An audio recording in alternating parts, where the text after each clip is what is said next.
Olá, pessoal! Estamos começando mais um episódio do nosso podcast.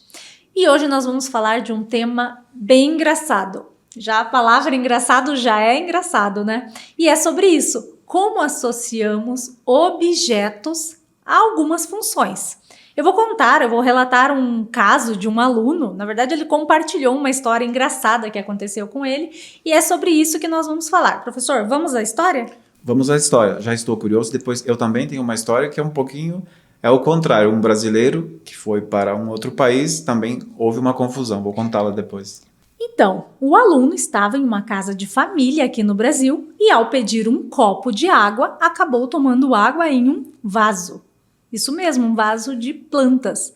E por que aconteceu essa confusão? Porque ele achou que a palavra vaso tinha o mesmo sentido aqui no português. Então, como nós temos vaso, né, no espanhol, que é um copo, ele também pediu um vaso de água. E ele falou bonitinho no português, um vaso de água. A pessoa não entendeu que era para ele tomar e trouxe um vaso de água. E aí, professor, como que a gente resolve essas questões? São as histórias sempre engraçadas quando comparamos os dois idiomas ou quando um brasileiro está em contato com o espanhol ou um hispano em contato com o português. Por exemplo, a palavra esquisito. Tem vários relatos de pessoas que foram jantar, né, foram convidadas. Essa é clássica. E depois da janta, agradecer. Nossa, a janta estava esquisita, né? Falou como um portunhol, porque esquisito, claro que em português, o que significa esquisito em português? Esquisito? Por que gerou espanto da pessoa que recebeu? Era para ser um elogio, mas em português se tornou outra coisa. Exato, porque esquisito para nós é algo estranho, algo não tão agradável, inclusive, né? Estranho num sentido até ruim, né? Se você fala que uma coisa está esquisita, é porque não está boa. Uma comida esquisita é uma comida que é duvidosa, até estragada, eu diria, né? Que não está boa, né? Que em português, além do esquisito, para se referir a uma comida, eu também posso falar, a comida está estranha. É porque não está boa, né? Não está bom, está estranho, está esquisito. Não tem nada a ver com a palavra em espanhol, que é delicioso, algo muito bom. E como é que a gente resolve isso? Por que a gente trouxe esse tema à discussão? Porque a gente já falou aqui das variações linguísticas, das semelhanças entre português e espanhol, que felizmente temos muito mais semelhanças que diferenças, mas temos também alguns falsos cognatos. Então aqui no meu exemplo, e no seu exemplo, estamos falando de falsos cognatos, de palavras que não são o que parece. Então o vaso para nós é de planta, o vaso sanitário, né? Não é o copo. E no caso de esquisito também. Eu até falei no início que nós falaríamos de um exemplo engraçado, que eu traria um fato engraçado, né? Também é um falso cognato, né? Um falso amigo, né? A palavra engraçado, que no espanhol significa outra coisa, cheia de gordura. Para nós é algo cômico, algo divertido, algo engraçado. Como eu relatei no início do podcast, eu também ia contar algo engraçado, divertido que aconteceu. Certa vez em Buenos Aires, estávamos num passeio de barco e havia um cardápio e o menino leu jarrito de café. Que em português ele entendeu uma pequena jarra de café. Ele comentou com o pai, vamos pedir uma jarra de café, porque assim podemos compartilhar. E, na verdade, eles pediram e veio um cafezinho. Era um cafezinho somente. Jarrito, né? Na Argentina, é um cafezinho nosso. Um pequeno café que tem...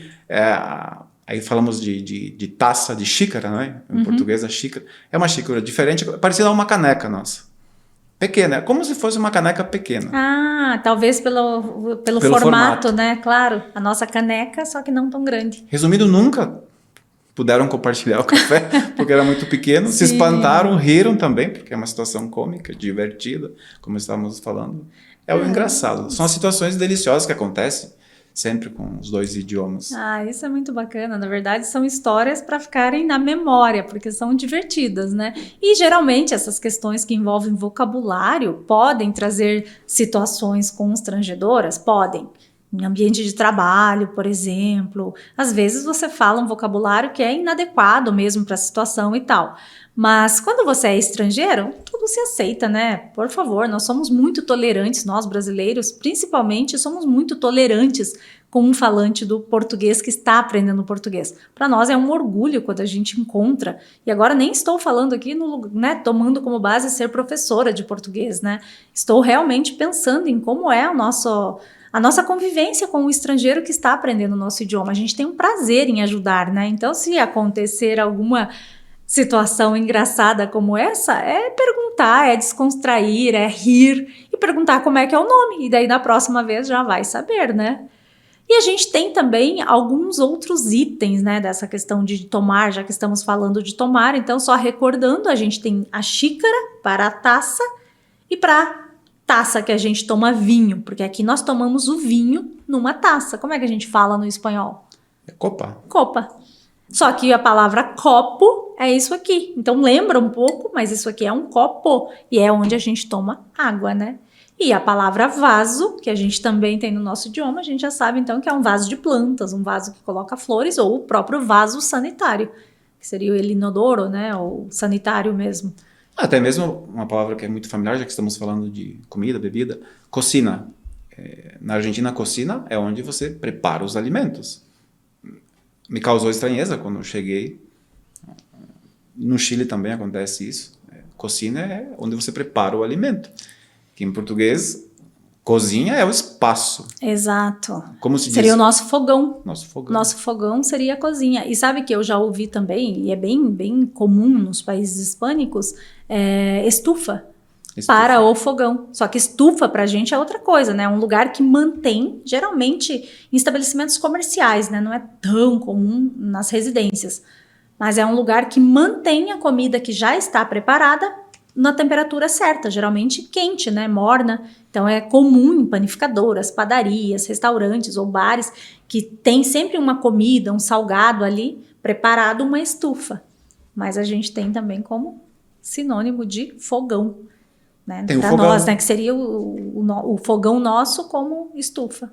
Então, já que estamos falando de fogão, também temos o forno, que é um pouco diferente.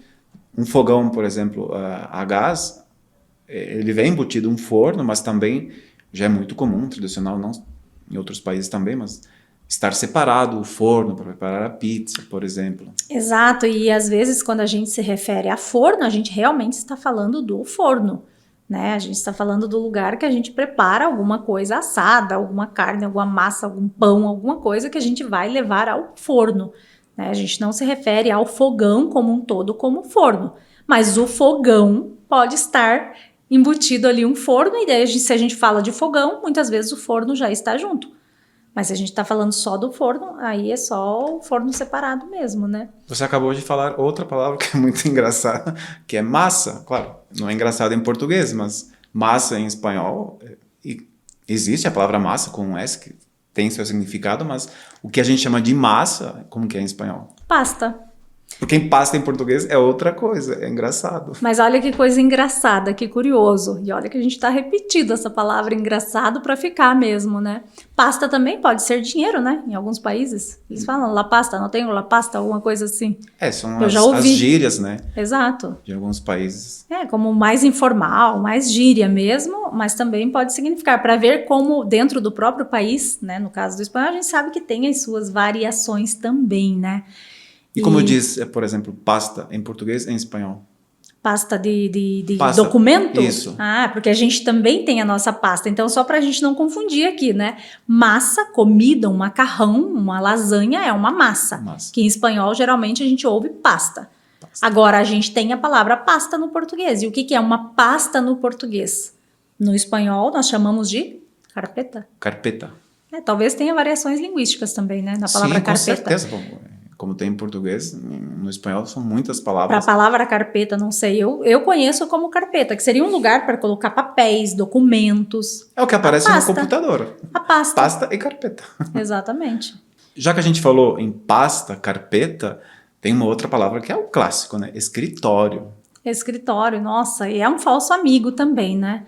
No português, o que é escritório? Vamos explicar direito aí. O que é escritório para nós? É um espaço de trabalho, Um escritório, por exemplo, um escritório contábil, onde trabalham os contadores, um escritório jurídico, onde trabalham os advogados. É um ambiente de trabalho. Esse é um escritório, basicamente, que em espanhol isso tem outro nome. Exato, mas a gente só antes de dar aí a letra do que significa em espanhol, a gente também tem escritório dentro de casa. Eu, por exemplo, tenho o meu escritório, que eu trabalho em casa e tenho o meu escritório. Tem a ver com os novos tempos, do home office. Exatamente, então eu acho que eles já sabem o que é, né? No espanhol a gente tem, na verdade, variação linguística para isso também, mas o que a gente mais ouve é oficina, la oficina ou el despacho. Se usa muito na Espanha, não sei se em outros países aqui da América provavelmente tenham também o seu uso de despacho para a palavra oficina, né? Que daí já puxa outra palavra que para nós oficina é oficina mecânica. Quando a gente fala em oficina, que para nós é de reparo de alguma coisa. É o lugar onde trabalha, por exemplo, que a gente leva o nosso carro. Se a gente está com um problema no carro, você vai levar a uma oficina mecânica. Então a palavra oficina remete a um lugar de reparo. São muitas palavras, a gente pode ficar aqui até amanhã. A conversa é longa, né? Então, mas o que é importante dizer sobre tudo isso? Que essas variações, a gente já disse, vamos repetir, que não são problemas, né? A gente precisa entender que elas só enriquecem e conhecê-las, assim, através desse podcast, através do nosso material, através de outras leituras e andanças pelo português, só enriquece, só amplia ainda mais e nos dá repertório linguístico, repertório de fala. Você vai só conhecendo cada vez mais, né? É a diversidade cultural e contrastiva, né? Diversidade do brasileiro, do português do Brasil, diversidade do espanhol de outros países, são muitos países que falam espanhol. Enriquece, como você falou, a palavra-chave é enriquece o idioma. Não ver como um problema, né? Enxergar como possibilidade, nunca como um problema, é só para enriquecer. Se for um problema, é um problema engraçado, para terminar. Exato, e pode ser muito mais engraçado se tiver uma história, né? Se você tiver uma história engraçada sobre algum falso amigo, alguma palavra, alguma variação linguística, mesmo no seu idioma, algum aperto que você passou aí, ou seja no espanhol, com outro falante do espanhol, ou no nosso português, conte pra gente, a gente vai adorar saber. A gente adora boas histórias. Muito obrigada por nos acompanhar até aqui.